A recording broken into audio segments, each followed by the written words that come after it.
कि किसी एक पॉइंट पर कोई 3 ऑब्जेक्ट्स हैं, वो फोर्स लगा रहे हैं, ठीक है। तो कुछ ऐसा होगा कि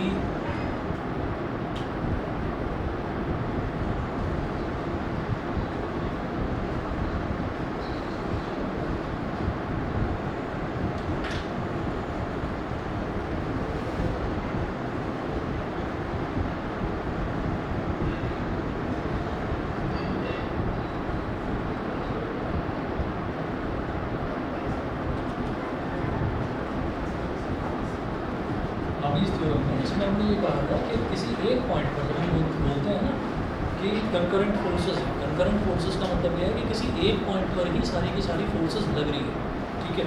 तो हमने ये कहा कि कोई एक पॉइंट जैसे ये मान लिया कि यहाँ पर फोर्स लगी है F1 वेक्टर, वैसे एक फोर्स लगी है F2 वेक्टर, और ये फोर्स यहाँ पर लगी है F3 वेक्टर। ये हो गया अल्फा, F2 और F3 के बीच में एंगल अल्फा, और इधर F1 वेक्टर है, F1 वेक्टर और F2 वेक्टर के बीच में एंगल गामा, और F1 और F3 के बीच में एंगल बीटा, ठीक है। तो हमने ये देखा था कि 3 कंकरेंट फोर्सेस, कंकरेंट का मतलब क्या है कि ऐसी फोर्सेस जो कि किसी एक पॉइंट पर लग रही है, तो उनके बीच में हमने देखा कि F1 F2 के बीच में गामा है एंगल, F2 F3 के बीच में अल्फा है, और F3 F1 के बीच में एंगल बीटा है। तो इनकी हेल्प से हमने ना एक ट्रायंगल बना लिया।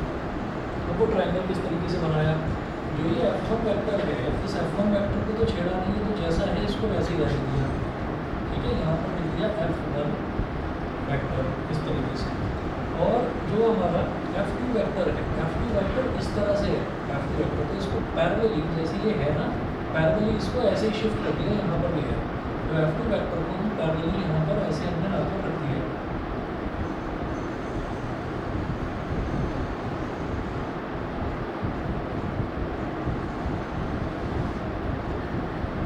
ये हो गया F2 वेक्टर, ठीक है। और हमने क्या देखा था, हमने ये कहा कि अगर ये F1 वेक्टर है, तो मैं F2 वेक्टर को इस तरह से लेकर आ, मैंने इसको आगे जरा सा ऐसे एक्सटेंड कर दिया, तो हम ये कहेंगे कि वेक्टर को पैरेलली भी ऐसे शिफ्ट करा जा सकता है, आगे और पीछे भी एक्सटेंड किया जा सकता है। तो F1 को मैंने जरा सा आगे एक्सटेंड कर दिया, तो F1 इसी हॉरिजॉन्टल डायरेक्शन में और F2 ऐसे, तो F1 और F2 इन दोनों के बीच में क्या एंगल था, गामा था।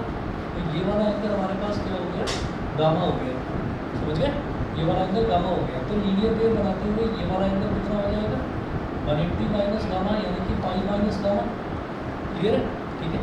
इसी तरीके से अब हमने ये देखा यहाँ पर कि जो ये F3 वेक्टर है, F3 वेक्टर जैसे यहाँ से हमारा ये शुरू हो रहा था ना, यहाँ से F1 भी निकल रही थी, F2 भी निकल रही थी, F3 भी निकल रही थी, कॉमन पॉइंट यही था। तो जैसे ये F3 से ये इस तरीके से निकल रहा था, तो इसको जरा पीछे एक्सटेंड कर दो ऐसे,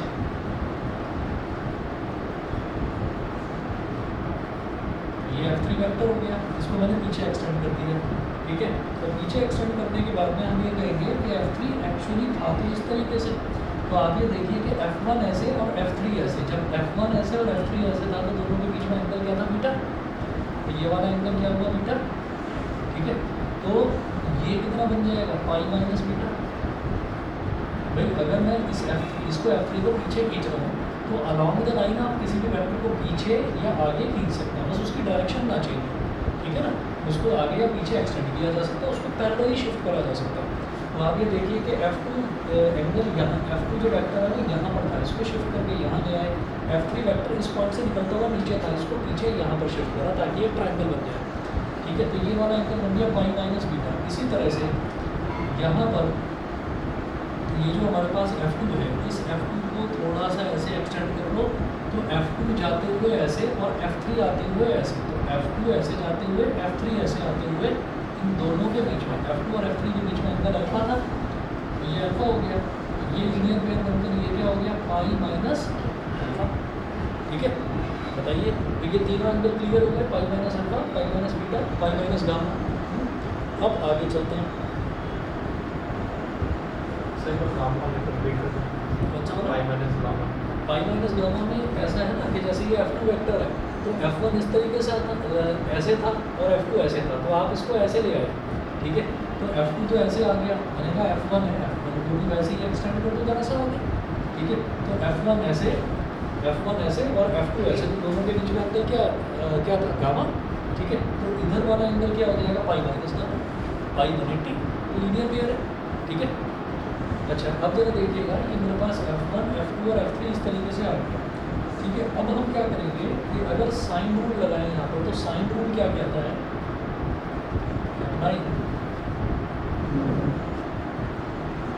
sign rule to triangle ABC, इस ट्रायंगल का नाम दे दिया हमने, ये वाला जो पॉइंट है इसको बोल दिया A, इस वाले पॉइंट को बोल दिया B और इस वाले पॉइंट को बोल दिया C। अप्लाइंग साइन रूल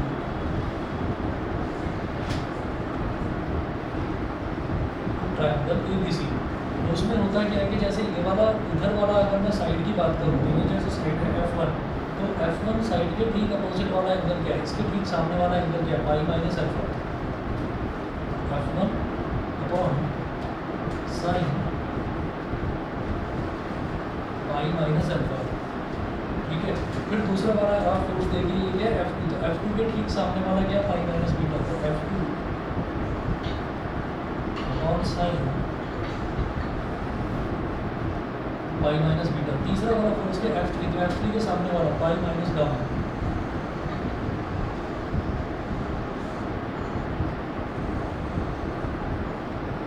तो ये रूल होता है, इसको साइन रूल बोलते हैं, ठीक है। साइन रूल कहाँ पर लगता है, साइन रूल लगता है किसी एक ट्रायंगल में जिसमें हमारे पास कोई भी 3 साइड्स दे रखी हो, तो हम ये कहेंगे कि किसी भी वेक्टर में अगर हम इस लेंथ से, अगर हम इस लाइन के अराउंड इस वेक्टर को शो कर रहे हैं, तो उस लाइन की जो लेंथ होगी ना, उस लेंथ को हम उसका मैग्नीट्यूड बोलेंगे।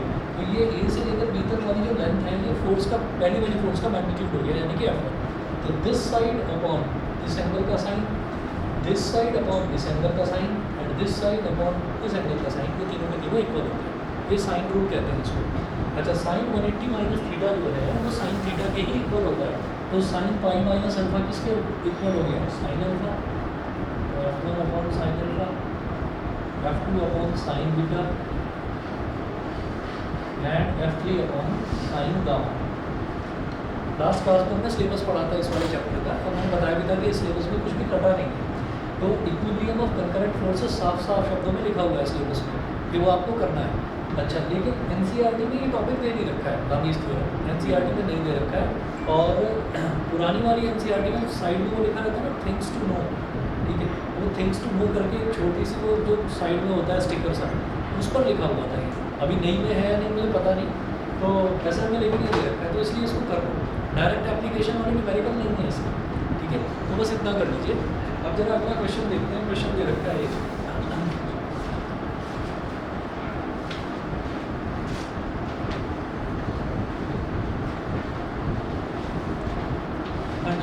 क्वेश्चन है, a mass of 6 kg is suspended by a rope of length 2 meter from a ceiling. A force of 50 Newton in the horizontal direction is applied at the midpoint of the rope as shown. What is the angle the rope makes with the vertical in equilibrium? Take G is equal to 10 meter per second square. Neglect mass of the rope. ठीक है, तो जरा देखिएगा,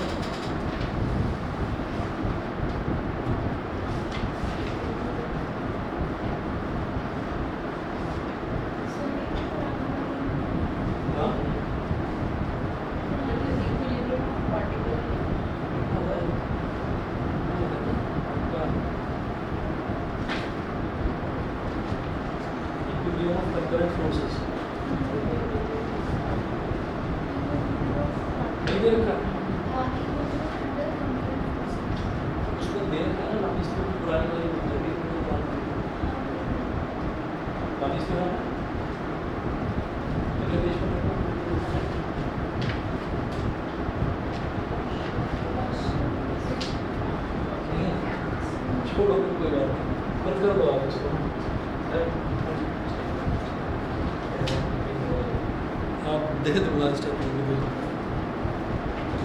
क्योंकि बड़ा step है नहीं मेरे पास, छोटे वाले डबल लगाना पड़ेगा आगे पीछे। बंद कर देना, बंद कर देना।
हाँ जी, ये क्वेश्चन दे रखा है और इस क्वेश्चन में ये बोल रहे हैं कि mass of 6 kilogram is suspended by a rope. ठीक है, तो एक रस्सी से एक 6 किलोग्राम का मास जो है लटका रखा है। तो कैसे लटका रखा था? वो क्या है कि जैसे ये सीलिंग है, मतलब सीलिंग मतलब छत है, तो यहाँ पर उसको रस्सी को बांध रखा था और यहाँ से ये 6 किलोग्राम का मास लटका रखा था। और जो रोप है उसकी रोप की टोटल लेंथ 2 मीटर ये होती सीलिंग है और है। ये दो सीलिंग है, ऊपर जो है ये सीलिंग का रोप ये है, 1 मीटर ये और 1 मीटर ये, ठीक है ना। सीलिंग तो यही होती है ना ऊपर। अच्छा, अब ये रोप है, तो 1 मीटर ये और 1 मीटर ये। तो पहले तो ये सीधा ना यहीं से ऐसे ही मास लटका हुआ था 6 किलोग्राम का। फिर हमने क्या करा कि बीच में से एक्जैक्टली मिड पॉइंट में से एक हॉरिजॉन्टल फोर्स लगा दी यहाँ पर 50 न्यूटन। ठीक है, ये दे रखा है। तो ये नाम इन्होंने खुद ही दे रखा है T3 50 Newton. T for tension होता है, और किसी भी रोप में टेंशन प्रोड्यूस होगी ही होगी, जब भी उस पर फोर्स लगाएंगे खींचेंगे उसमें टेंशन प्रोड्यूस होगी। इधर T1 दे रखा है, इधर T3 दे रखा है, T2 की तरह पता नहीं, खुद बना लेंगे अभी इसको। ठीक है, तो जरा देखिएगा इसमें वो बोल रहे हैं, क्वेश्चन दोबारा पढ़ दीजिए। Mass of 6 kilogram is suspended by a rope of length 2 metre. ठीक है, तो एक 6 किलोग्राम का मास है, is suspended by a length of 2 metre from a ceiling. A force of 50 Newton in the horizontal direction is applied at the midpoint of the rope as shown. What is the angle the rope makes with the vertical in equilibrium? तो जो रोप है ना, ये रोप ये vertical line के साथ equilibrium है। Equilibrium मतलब ये मास कहीं जा नहीं रहा है, ये मास कहीं जा नहीं रहा है, ये मास रुका हुआ है। तो इक्विलिब्रियम में ये क्या एंगल बनाएगी? चलो कोई थीटा एंगल बनाओ। ठीक है, तो क्योंकि पहला ही क्वेश्चन है तो उन्होंने डायग्राम बनाकर दे रखा है, नहीं तो क्या है कि स्टेटमेंट लिख कर बस समझा देते हैं। डायग्राम खुद बनाओ, एंगल भी और निकालो, इसमें जो T2 दे रखा है कोई बात नहीं, देख लेंगे क्या है।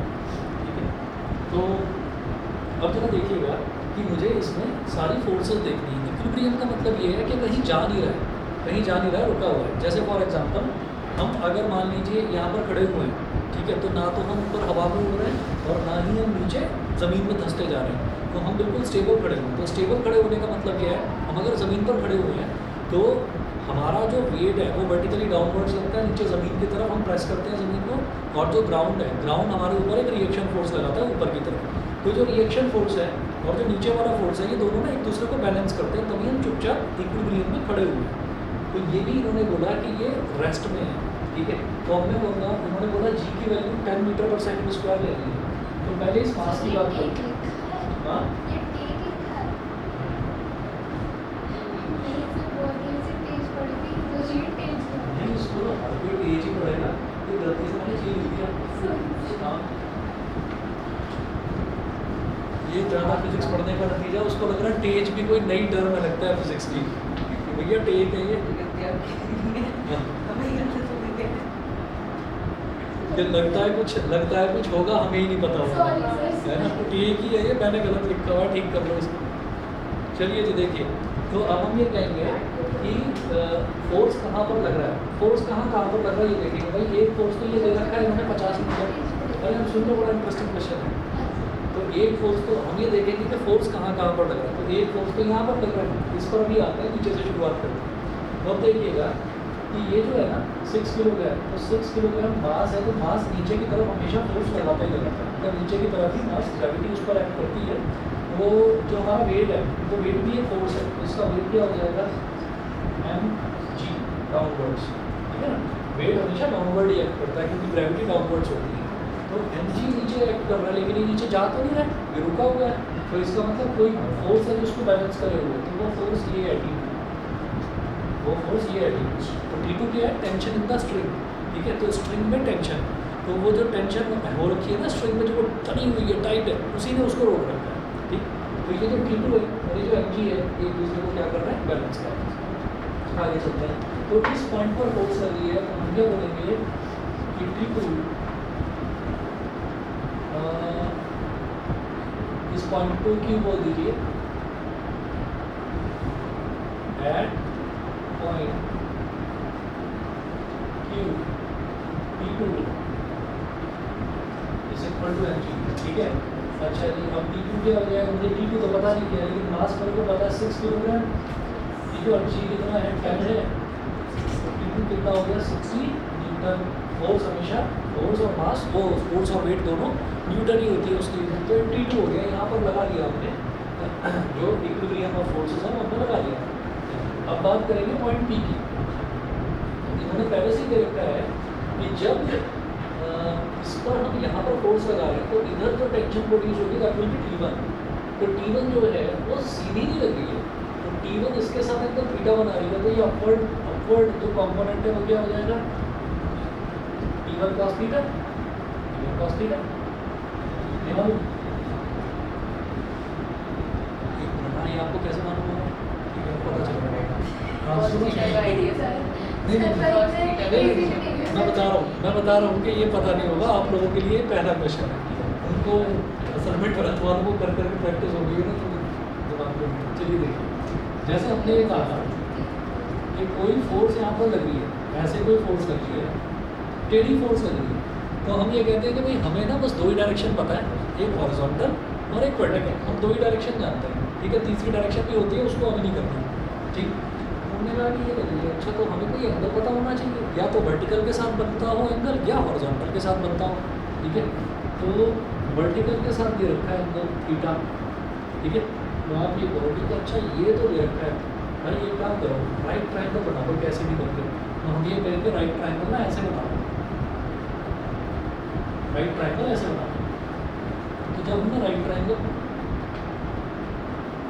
एक मिनट, पता क्यों नहीं है? तो आपको पता होना चाहिए भाई। ये बात बताओ, सुनो एक मिनट। प्रोजेक्टाइल मोशन करवाया आपको, मैं खुद कंफ्यूज हो रहा हूँ। प्रोजेक्टाइल मोशन मैंने आपको करवाया था, तो जब मैंने बताया था कि ये वेलोसिटी u है, तो एंगल के साथ वाला कंपोनेंट क्या होता है? u cos थीटा, और एंगल के इसके परपेंडिकुलर वाला कंपोनेंट क्या होता है? u sin theta. ये वही तो चीज़ है। तो जब ये फोर्स है T1 जाएगा तो इसके साथ वाला कंपोनेंट क्या है? T1 cos थीटा, ठीक है। और इसके परपेंडिकुलर वाला कंपोनेंट क्या हो जाएगा? T1 sin theta, T1 sin theta. हाँ, वो देखते हैं, वो थीटा टेढ़ा हुआ देखते हैं, ठीक है जी। तो ये T1 cos theta, T1 sin theta, clear है, ठीक है। अच्छा, इसके बाद हम क्या करेंगे? अब हम ये कहेंगे कि पॉइंट P पर जो वर्टिकल कंपोनेंट्स हैं वो एक दूसरे को बैलेंस करेंगे। तो हम ये कहेंगे वर्टिकल कंपोनेंट्स भी बैलेंस करेंगे, हॉरिजॉन्टल कंपोनेंट भी बैलेंस करेंगे, क्योंकि ना तो ये जो ब्लॉक है ना तो ये इधर भाग रहा है ना ये इधर भाग रहा है, मतलब रुका हुआ है, स्टेबल है। तो इसका मतलब इसके जो वर्टिकल कंपोनेंट्स हैं वो भी बैलेंस करेंगे। तो हम ये कहेंगे कि comparing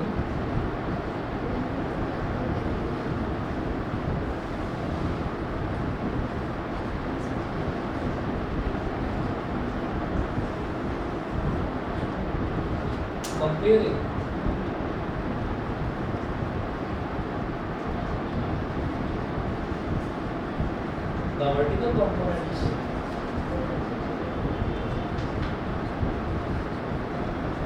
comparing the vertical components at point P, at point P, भाई point P पर vertical component क्या हो जाएगा? इतने T1 cos थीटा तो ऊपर लग रहा है, तो नीचे भी तो लगी होगी कोई फोर्स। अगर रस्सी का ये टुकड़ा है ना इतना, इसमें यहाँ T2 टेंशन लग रही है, T2 फोर्स लग रही है, तो इसमें इसको बैलेंस करने के लिए भी T2 ही लगेगी। मतलब ऐसा नहीं है कि एक टुकड़े में इधर कुछ और फोर्स लग रही है उधर कुछ और फोर्स लग रही है, ठीक है। तो टेंशन जो है वो बैलेंस करती है, ठीक। तो ये T1 cos थीटा है, this will be equal to T2, cos theta is equal to T2. T1 cos theta is equal to 60. यहाँ लिख देना from equation 1 हो गया T1 cos theta is equal to 60. उसके बाद हम ये करेंगे कि comparing the horizontal components.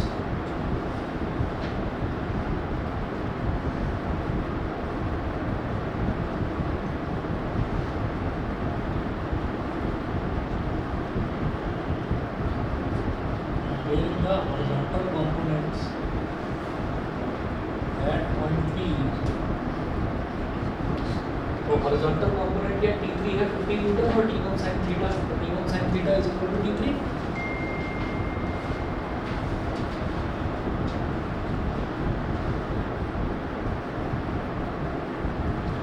T1 sin theta is equal to T3.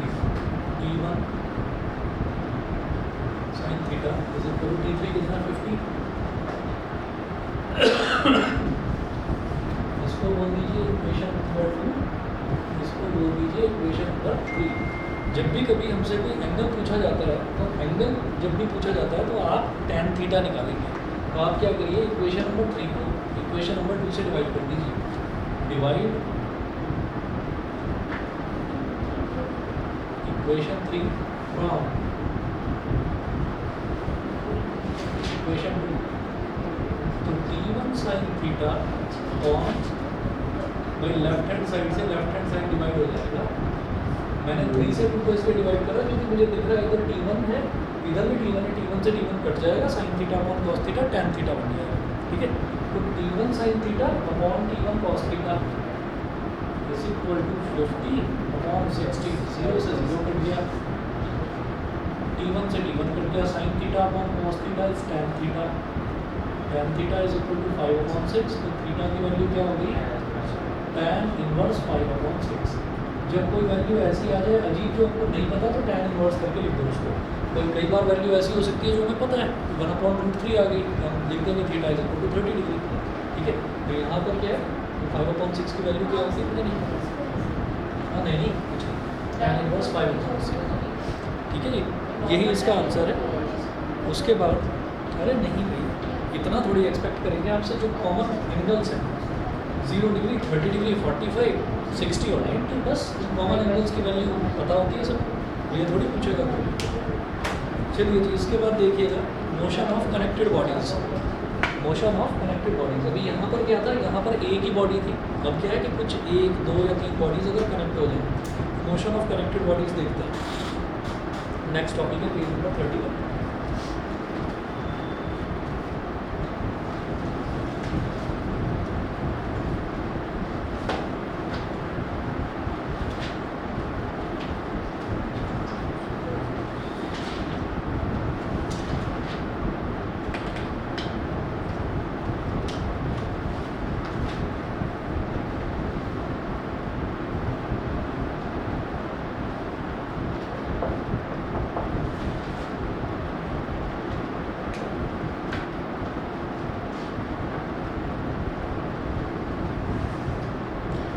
Motion of connected bodies में है that A with the acceleration with which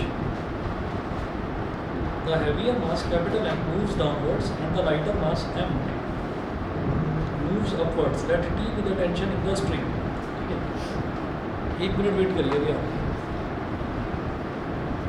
तो ये वाला क्वेश्चन करा ना इसकी हेल्प से आपको डेरिवेशन बड़े आराम से समझ में आएगा. 1 मिनट में आएगा.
let A be the acceleration with which the heavier mass capital M moves downwards and lighter mass small m moves upwards. Let T be the tension in the string. According to Newton's second law of motion, the resultant downward force on mass capital M is हाँ हाँ हाँ तो ये मैं बनाकर दिखा रहा हूँ अभी। हमने ये कहा कि एक ना पुली लगी हुई है यहाँ पर,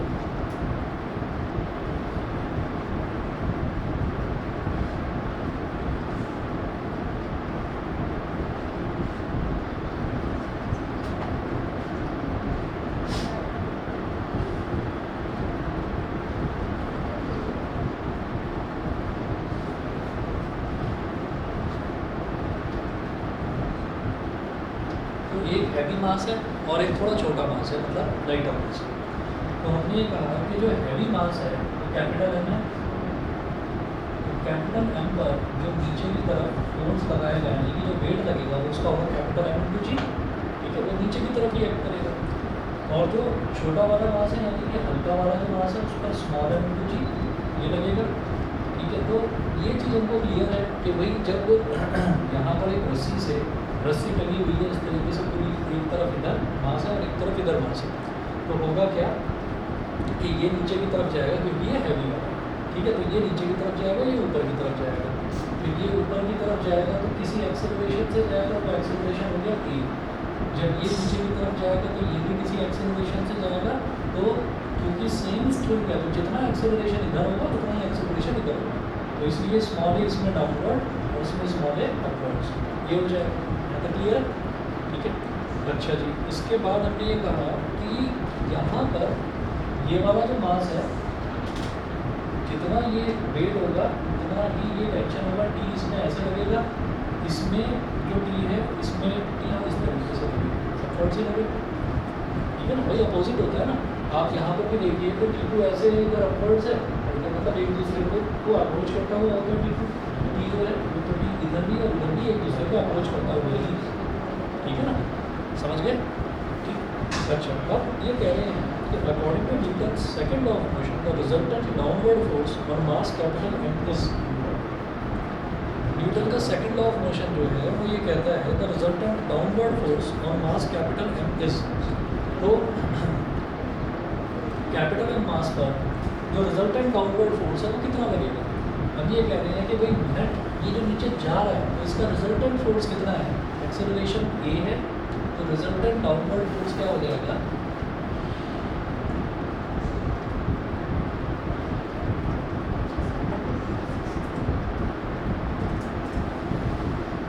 downward force on mass capital M is M A, resultant downward force on mass capital M is M A is equal to, ये नीचे कब जाएगा, जब ये एम जी इस टी से ज़्यादा होगा तभी तो जाएगा, नहीं तो इक्विलिब्रियम में रुका रहेगा। तो किस फोर्स से ये नीचे जाएगा, एम जी माइनस टी से, एम जी माइनस टी, मुझे लगता है समझ में आ गया होगा, ठीक है। भाई इसका मास कितना है, इसका मास एम है, एक्सेलरेशन कितना है, ए है, तो हम ये कहेंगे मास इनटू एक्सेलरेशन तो फोर्स होता ही है, ठीक है। और ये जो डायग्राम फ्री बॉडी डायग्राम बनाया है इसको फ्री बॉडी डायग्राम बनाते हैं, जिसमें हम बोलते हैं ना कि फोर्सेस मेंशन कर रखी है, उसको फ्री बॉडी डायग्राम बोलते हैं। नहीं, एम जी टेंशन से ज़्यादा है, नहीं लगे टेंशन तो हमेशा अपोजिट डायरेक्शन में लगेगा ना, है ना। तो ये वही चीज़ हो गई कि ये जो एम जी है मान लीजिए 10 न्यूटन है, लेकिन टेंशन जो है वो 8 न्यूटन है, तो 10 माइनस 8 यानी कि रिजल्टेंट 2 न्यूटन से ये नीचे की तरफ जाएगा, ये चीज़ ज़्यादा लगे। अगर ये दोनों इक्वल होते, अगर दोनों इक्वल होते तो ये रुका रहता, ये यहीं रहता, समझ गए, हाँ तो रुका रहता, तो ये इक्विलिब्रियम में होता। तो अब ये नीचे जा रहा है तो इसका मतलब ये वाली फोर्स ज़्यादा है इससे, कितनी ज़्यादा है वही तो बता दें, एम जी माइनस 2 टी इतनी ज़्यादा है, तो इतनी ज़्यादा है तो फोर्स आ गई ना रिजल्टेंट फोर्स, और रिजल्टेंट फोर्स क्या होगी, रिजल्टेंट फोर्स होगी इसका मास इनटू इसका एक्सेलरेशन, एम इनटू ए, समझ गए। ऐसे ही इसमें क्या निकालेंगे, रिजल्टेंट अपवर्ड फोर्स, तो M A is equal to M G minus capital T, इसको बोल दिया इक्वेशन नंबर 1। हम निकालेंगे resultant upward force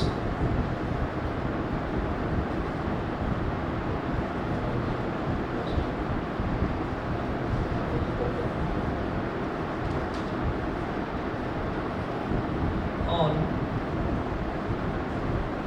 mass small m is resultant upward force on mass small m is, तो अब ये कहेंगे कि इस स्मॉल m पर रिजल्टेंट अपवर्ड फोर्स कितनी है, ma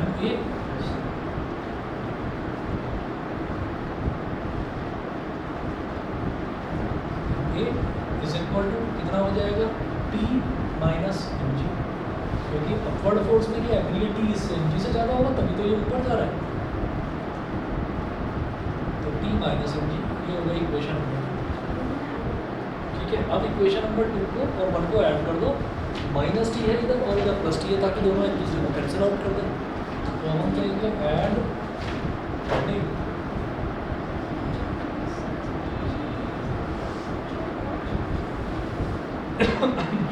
एडिंग इक्वेशन 1 और 2, ये हो जाएगा मेरे पास capital M A plus small M A, left hand side में लेफ्ट हैंड साइड ऐड कर देते हैं, राइट हैंड साइड में राइट हैंड साइड ऐड कर देते हैं, M G minus T plus T minus M G, plus T minus T cancel out कर दिया, इधर स्मॉल ए कॉमन ले लिया, ये आ गया capital M plus small m, ठीक है, और इधर स्मॉल जी कॉमन ले लिया, ये आ गया capital M minus small M, small A is equal to capital M minus small M upon capital M plus small M into G, ये तो एक्सेलरेशन की वैल्यू आ गई। अब यहाँ से हम क्या कह सकते हैं कि जो एक्सेलरेशन है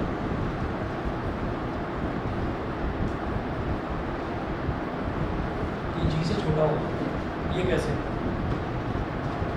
पता चला ये ऐसे पता चला कि न्यूमरेटर जब डिनोमिनेटर से छोटा होता है, जब न्यूमरेटर डिनोमिनेटर से छोटा होता है तो हम ऐसे कहते हैं, जैसे मान लीजिए कैपिटल एम हमारे पास 10 था और जो स्मॉल एम है वो मान लीजिए हमारे पास 5 था, ठीक है, तो चेक करिए जरा 10 माइनस 5 अपॉन ये क्या हो गया 10 प्लस 5, ठीक है, ये हो गया 5/15 यानी कि 1/3, ठीक है, तो 1/3 इसका मतलब क्या है कि 3a is equal to G, 3a is equal to G, यानी कि जी जो है ना, जी स्मॉल जी जो है वो एक्सेलरेशन के 3 टाइम्स है, तो एक्सेलरेशन जो है तो छोटा हुआ ना स्मॉल जी से, समझ गए, या ऐसे देख लीजिए कि a is equal to 1/3 of G, a जो है वो 1/3 है, ठीक है, ठीक, तो सीधी बात आप सीधा फंडा ये याद रखिए कि जब भी न्यूमरेटर डिनोमिनेटर से छोटा होता है तो इधर वाला टर्म जो है वो इधर वाले टर्म से छोटा है, ठीक है ना, इसलिए a is less than g हमने लिख दिया, ठीक है, तो फिर a will be greater than g, ठीक है। अच्छा जी, अब उसके बाद देखिएगा इक्वेशन नंबर 1 और 2 को दोनों को डिवाइड कर देते हैं, ठीक है, divide equation 1 by 2,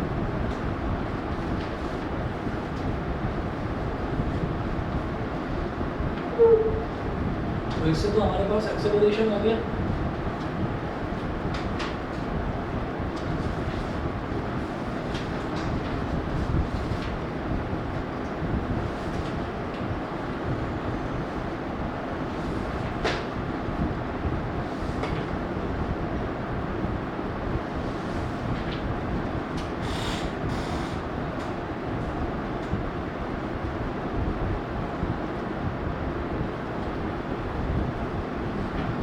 dividing equation 1 by 2 we get क्या हो जाएगा, 1 को 2 से डिवाइड कर दो तो capital M A upon small M A, capital M A upon small M A is equal to M G minus T upon T minus M जी,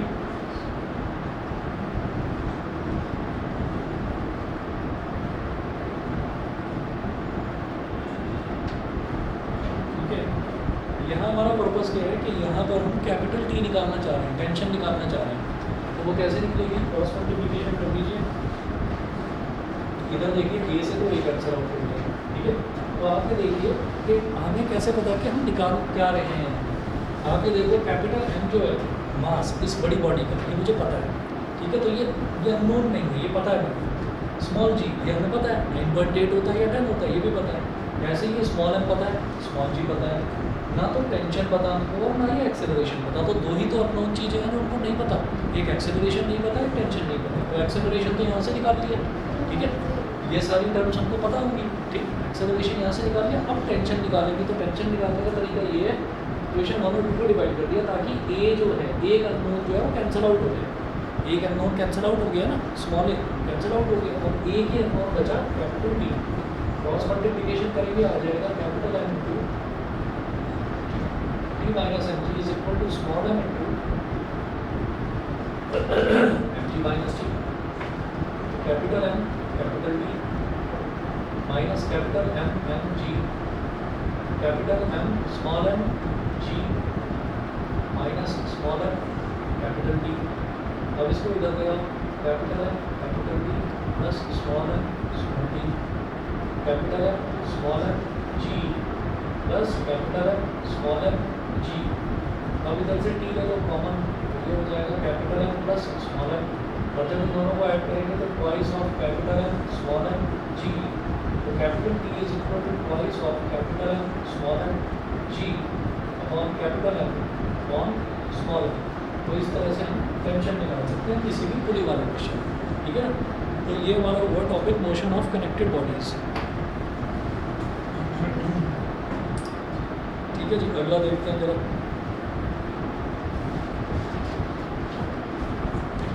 अगला है free body diagram, a diagram for which a diagram for each body of the system showing all the forces exerted on the body by the remaining parts of the system is called free body diagram।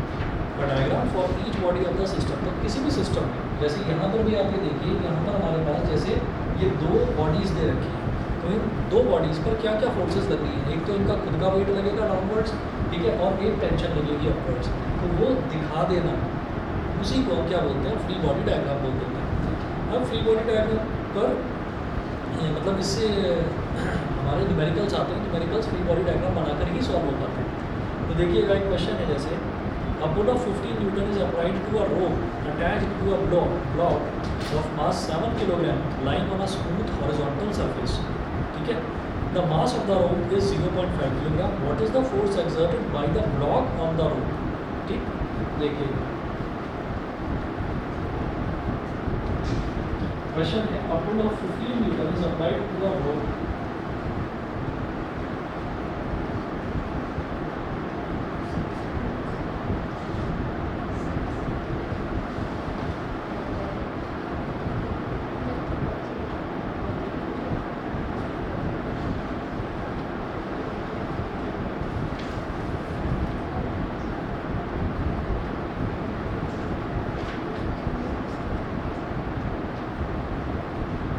A pull of 15 Newton is applied to a rope attached to a block of mass 7 kg।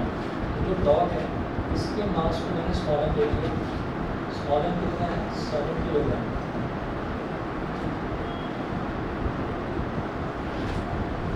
यहाँ पर एक रोप है, उस रोप पर 15 Newton की pulling force लगाई है, ठीक है। Attached to a block of mass 7 kg lying on a smooth horizontal surface। The mass of the rope is 0.5 kg, ठीक है। काम करिए, इसको बोलो कैपिटल है, ठीक है, और जो रोप है, रोप के मास को बोलते हो स्मॉल है, तो रोप का मास कितना हो गया 0.5 kg। What is the force exerted by the block on the rope? Sir इसमें लाइन लिखिए, जो प्रेशर 15 को प्रेशर भी फोर्स, क्योंकि प्रेशर भी अभी हम पढ़ेंगे, प्रेशर क्या होगा फोर्स अपॉन एरिया, है ना। तो करेक्ट है, एक्चुअली तुम्हारे को प्रेशर है ना, तो प्रेशर ही प्रेशर नहीं होगा उसे भी, जैसे आगे देखिएगा ये 15 न्यूटन हो गया, तो आप पूरा 15 newton is applied to rope attached to a block of mass 7 kg। अब जरा देखिएगा, इसमें ये कह रहे हैं what is the force exerted by the block on the rope. ये जो ब्लॉक है ना, ये इस रोप पर कितना फोर्स लगा रहा है हमको ये बता। तो सबसे पहले तो हम ये देखेंगे,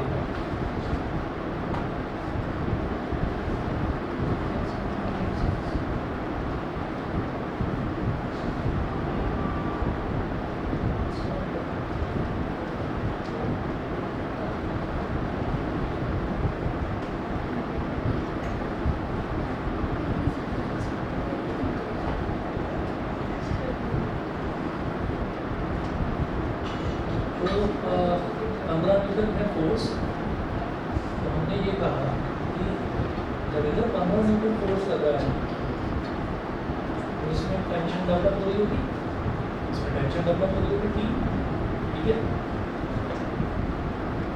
इसकी मास को स्मॉल एम बोलती है, ठीक है। और इसी तरीके से अगर मैं यहाँ पर लगाऊंगा, यहाँ पर अगर मैं इसका वो फोर्सेस को बैलेंस करता हूँ तो इधर भी इस तरीके से एक टेंशन लगी होगी T।